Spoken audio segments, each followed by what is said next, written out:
To understand life on a slave ship, all you have to do is imagine this. You're on board a vessel, crammed below deck, shackled, and struggling for air. The crew refuses to let you up, even as a storm threatens to send the ship plunging into the depths.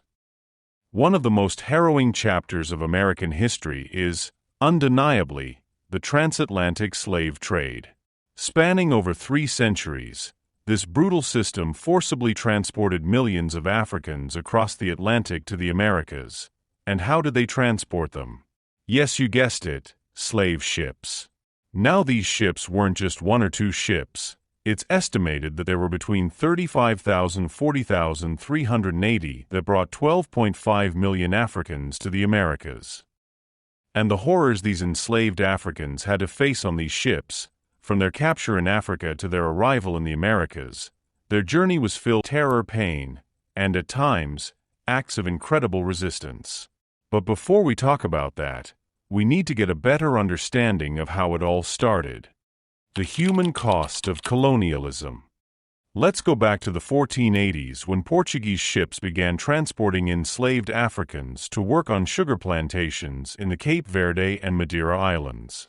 This practice soon spread, with the Spanish bringing enslaved people to the Caribbean by 1502. But it wasn't just the Spanish and Portuguese who profited. By the 1600s, the Dutch, English, and French had taken over much of the trade, capturing and selling enslaved Africans to work on the booming sugar and tobacco plantations in the Americas. At its height in the 18th century, around 3/5 of the total enslaved Africans were transported. This era saw the infamous triangular trade, with European goods like weapons and textiles sent to Africa, enslaved Africans shipped to the Americas, and commodities like sugar and coffee sent back to Europe. This horrible cycle fueled both Europe's economy and the exploitation of millions of lives. A team led by African archaeologists discovered the L'Aurore, a French slave ship that met its end in 1790. L'Aurore is not just any wreck, it's a symbol of resistance. An archaeologist involved in the project said, "People did not go quietly." And it's true. The enslaved Africans on board fought for their freedom, but tragically, 331 of them perished when the ship went down. A voyage of terror. Now, let's talk about the Middle Passage, the terrifying journey enslaved Africans were forced to endure across the Atlantic. From Senegambia to the slave coast of present-day Benin and Nigeria, and even further inland, Africans were taken from their homes and transformed from farmers, traders, and warriors into prisoners. Many were victims of war, petty crimes, or outright kidnapping by African traders, sometimes even encouraged by European powers waging wars solely to capture more slaves. Their backgrounds were diverse. Some had already encountered Christianity through Portuguese missionaries, while others followed traditional African religions. Language was another barrier. While many captives from the same region could communicate, captains of slave ships were careful not to chain together people who could plot insurrection. Yet, captains also feared pairing captives who couldn't understand each other, worried that confusion would lead to violence among them. It was a constant battle for control. During the early years, this harrowing voyage could last up to 6 months. But even with advancements in navigation, reducing the trip to just a few weeks, the misery only intensified.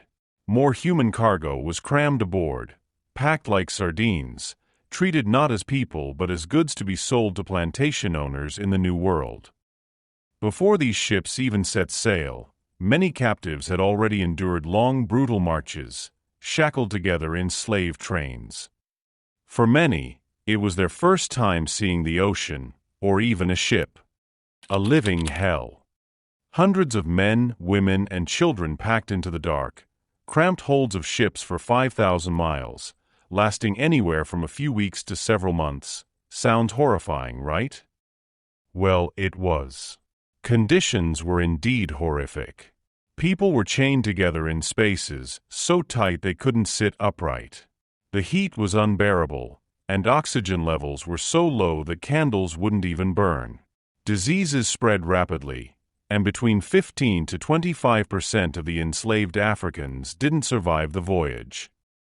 Life aboard the slave ships was nothing short of hell.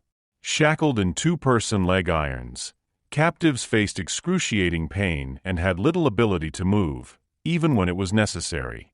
Imagine having to share a necessary bucket for basic needs while chained to someone else. Some captains restrained the enslaved with both wrist manacles and leg shackles, while others chose not to restrain certain groups they considered less likely to revolt. After 16 hours in the suffocating hold, captives were herded onto the main deck for about 8 hours a day, weather permitting.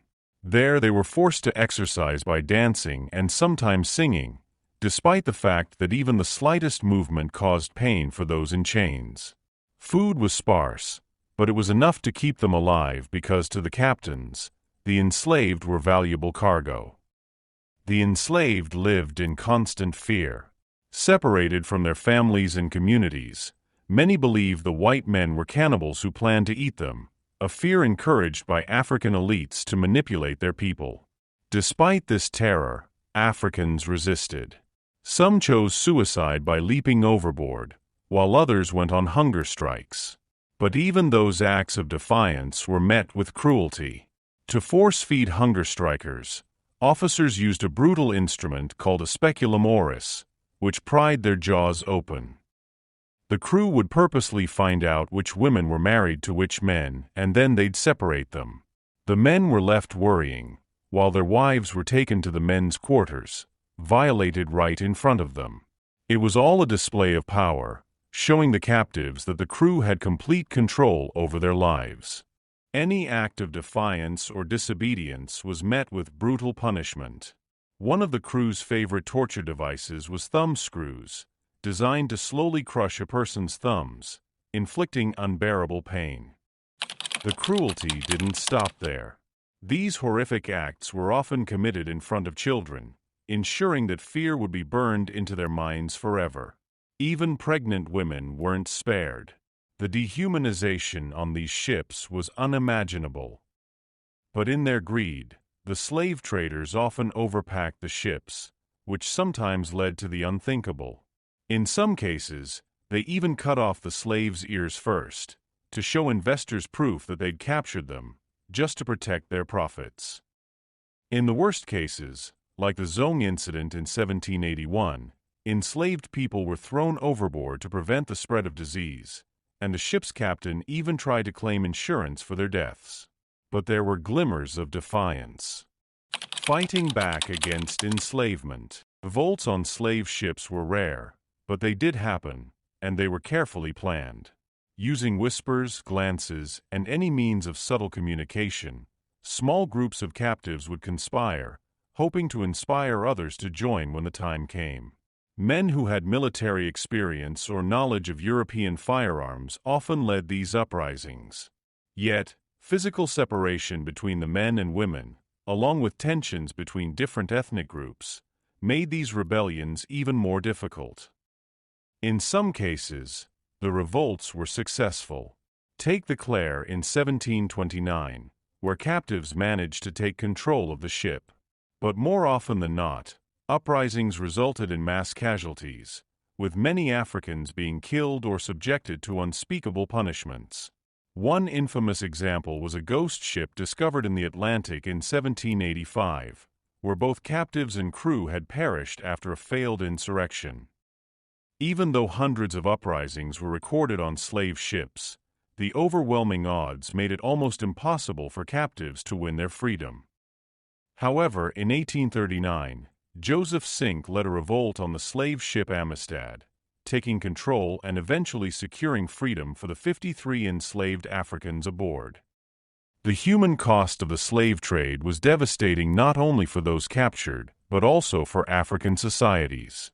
Coastal states grew wealthy and powerful through the slave trade, but the interior, especially West Africa, was ravaged. Whole communities were destabilized as millions of people were taken from their homes, especially women and young men in their prime. This led to a breakdown of society, making it nearly impossible for Africa to advance economically or agriculturally. And let's not forget, this wasn't just Europeans capturing people. Some African warlords and tribes participated in the trade, often selling prisoners from tribal wars to European merchants. This tragic collaboration only deepened the continent's suffering. From ship to plantation. As for those who survived the Middle Passage, the nightmare didn't end with the ship's arrival. Upon reaching places like Virginia, captives were cleaned and greased with palm oil to make them appear healthier for sale. The sale itself, known as a scramble, could take place aboard the ship or at a market on shore. Here, people who had forged bonds of solidarity during their harrowing journey were once again separated and sold to the highest bidder. The process of stripping their identity continued. Where they once had African names, were now given English names. By the late 18th century, people began pushing back. Abolitionist movements in both Britain and the United States gained momentum. In 1808, the U.S. officially banned the importation of enslaved people, though smuggling continued until the Civil War.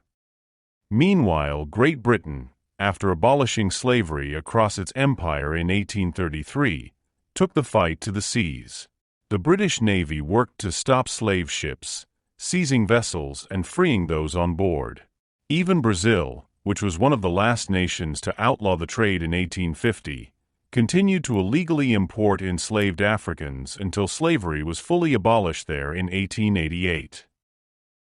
And that's the brutal reality of the transatlantic slave trade. It wasn't just history, it was a horrifying chapter filled with unimaginable pain, resilience, and the struggle for freedom. Leave your thoughts in the comments below. What shocked you the most about life on a slave ship? And don't forget to like, share, and subscribe for more, and click that notification bell so you don't miss out on future videos.